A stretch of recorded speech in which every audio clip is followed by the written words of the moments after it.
Na continuação do Sermão da Montanha, agora em Mateus 6, Jesus começa a falar sobre as práticas que nós, como verdadeiros discípulos, devemos ter no nosso dia a dia.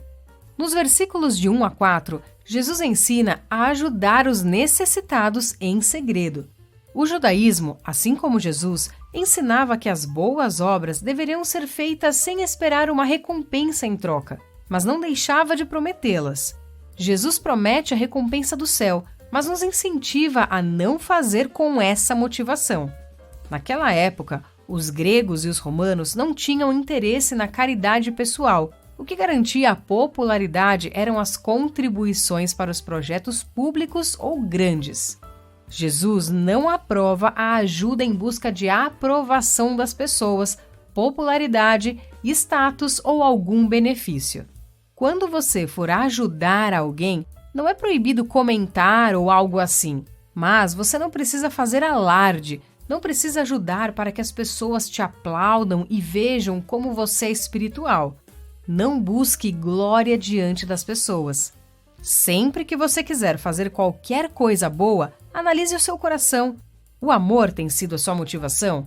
Se não for, será uma ação vazia.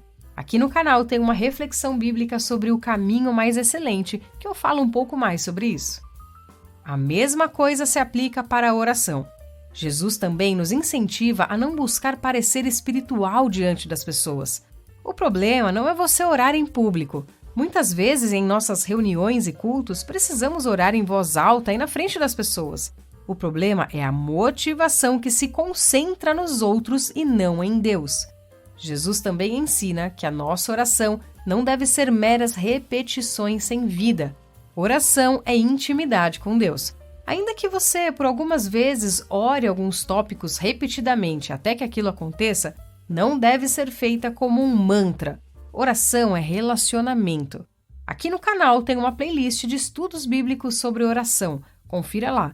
Inclusive tem um vídeo específico sobre a oração do Pai Nosso que é citada aqui em Mateus 6, que não é para ser uma repetição, e sim um modelo. Assiste lá que você vai entender. A partir do versículo 16, Jesus ensina sobre o jejum. Algumas pessoas, principalmente adolescentes, falam que têm dificuldade em jejuar pelo fato de não poder falar nada para ninguém. Afinal, a mãe faz o almoço, pede para ele comer e aí ele não pode contar que está jejuando. Calma, não é assim. Mais uma vez, não é proibido você comentar com alguém, e sim ficar se orgulhando, falando para as pessoas quantas vezes você jejua por semana e quão santo você é por isso. O problema é se esnobar, achar que é um cristão melhor e superior por jejuar mais. Isso é completamente errado. A verdade é que quanto mais você jejua, mais você está reconhecendo que precisa de Deus, que precisa mudar, que você não sabe controlar a sua própria carne sozinho. Jejum não é para te deixar mais santo e orgulhoso. Não é um ato de religiosidade dos supercrentes. Não, o jejum é quebrantamento. É você aceitar que não é nada sem Deus. É reconhecer que a sua carne é fraca e você depende completamente do Senhor. E vale aqui lembrar que o jejum não é moeda de troca para ficar pedindo casa, carro, nada disso. Como eu disse, jejum é quebrantamento, é clamar pela misericórdia de Deus. Não faça jejum para ganhar estrelinha de melhor cristão ou cumprir metas. O jejum era obrigatório para os judeus uma vez ao ano, no dia da expiação. Os fariseus jejuavam voluntariamente 2 vezes por semana, apenas para impressionar o povo com a sua santidade. Jesus não quer isso de você. Aqui no canal também tem 2 vídeos explicando sobre o jejum. Jesus queria que essas disciplinas espirituais fossem adotadas pelos motivos corretos, não pela vontade orgulhosa de receber elogios e glória para si.